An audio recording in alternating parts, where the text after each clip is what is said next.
In this video, we're going to cover reasons why your tentative offer could be rescinded, what it means, and what you can do about it. There's really only 4 major reasons why a tentative offer could be rescinded, and we'll cover those throughout the video. Before we get started, you could help out by liking this video to help with the YouTube algorithm. Also subscribe to the channel and hit the notification bell so you can be notified of all the new videos that are uploaded, and share with anyone that could use this information.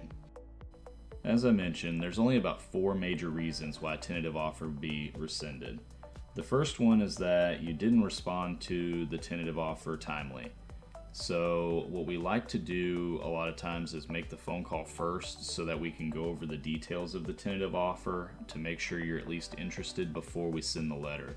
Because it's a lot of work to send the letter and then have you decline, and then we have to change and modify a lot of things within the program just to move on to the next person.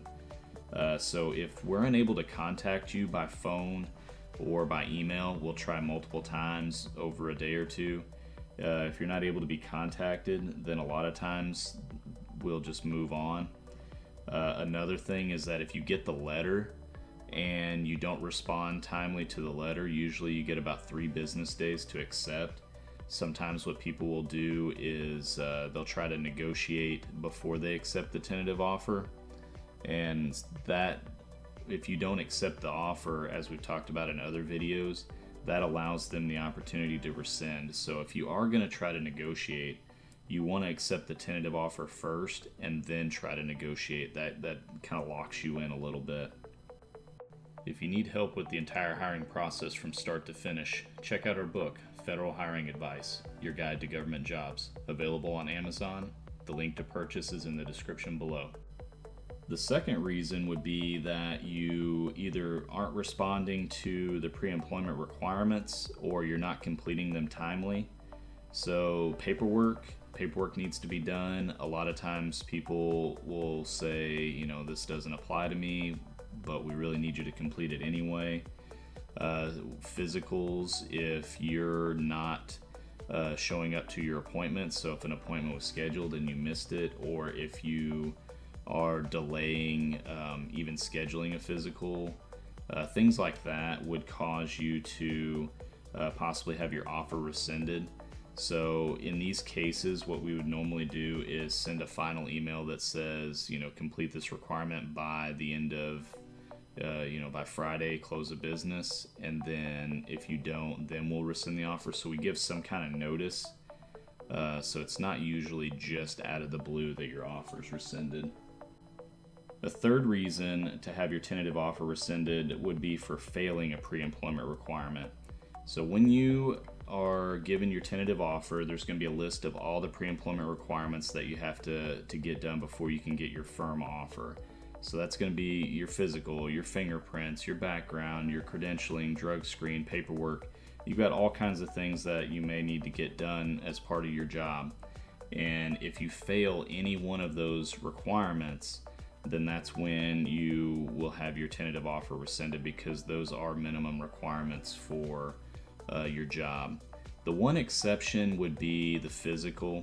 Sometimes when people are completing their physical, they can get where they don't pass the physical outright, but if employee health feels like you could do the job with certain accommodations, then the hiring manager can review the position and see if they can make those accommodations.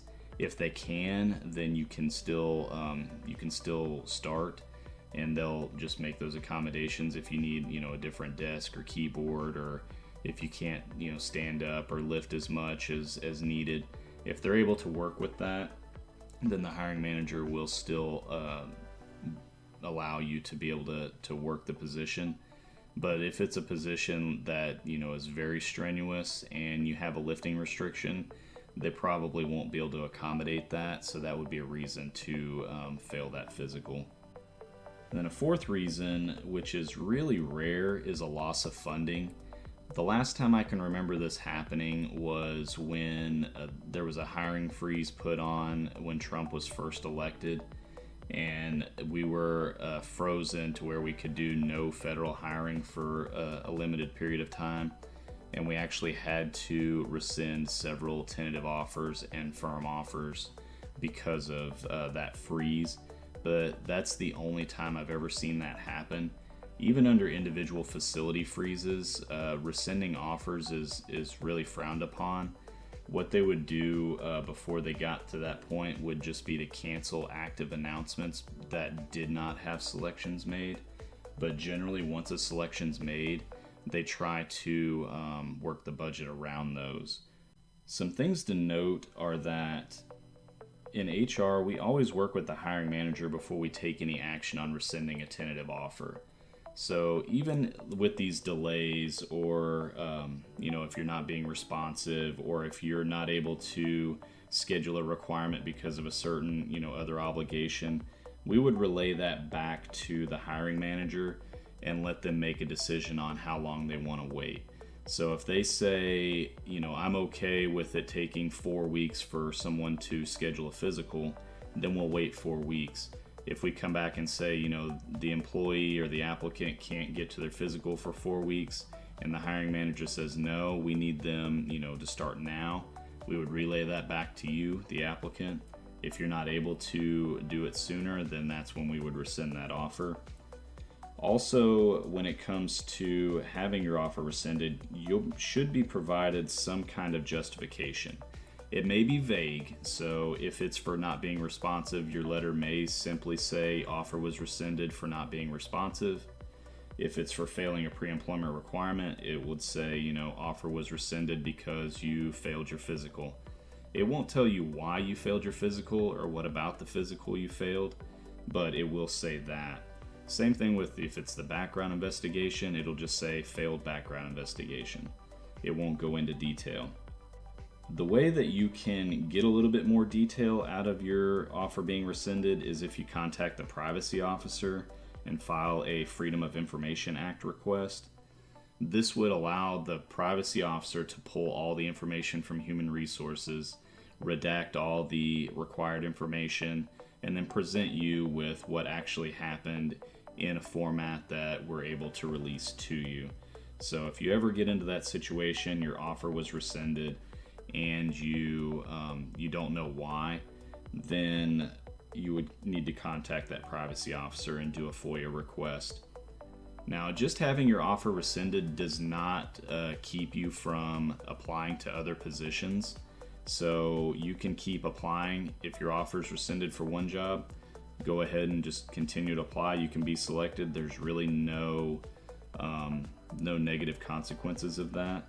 The only example that would be the background investigation. So if you fail the background investigation, you can still apply for other jobs, but the chances are, if you're selected again, depending on what the issues were, you're likely to fail that investigation a second time. So you'll want to make sure that you clear up any issues that you have with your background before you start applying to other positions, so that you don't just continue to be selected and then fail that requirement. Just to recap, anybody could have their tentative offer rescinded, but there are 4 major reasons why. 1 is not responding to the tentative offer timely. 2 is not responding or completing pre-employment requirements timely. 3 is failing a pre-employment requirement. And 4 is loss of funding, which is super rare. Before an offer is rescinded, we work with the hiring manager to make sure that they're okay with it, because sometimes the hiring manager is willing to wait a little bit of time for people to complete those requirements. You should get some kind of letter with a justification or a reason for why your offer was rescinded.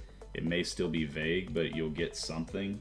And then if you don't get anything, or you want more details, then you need to contact the privacy officer and file a Freedom of Information Act request. That'll get you some specifics, at least more specifics than the letter that you've probably going to receive. Thank you for watching the video. If you have any questions, go ahead and leave them in the comments, and I'll do my best to answer. If you need to work one-on-one, you can visit the website at www.federalhiringadvice.com, and we can schedule a time to meet.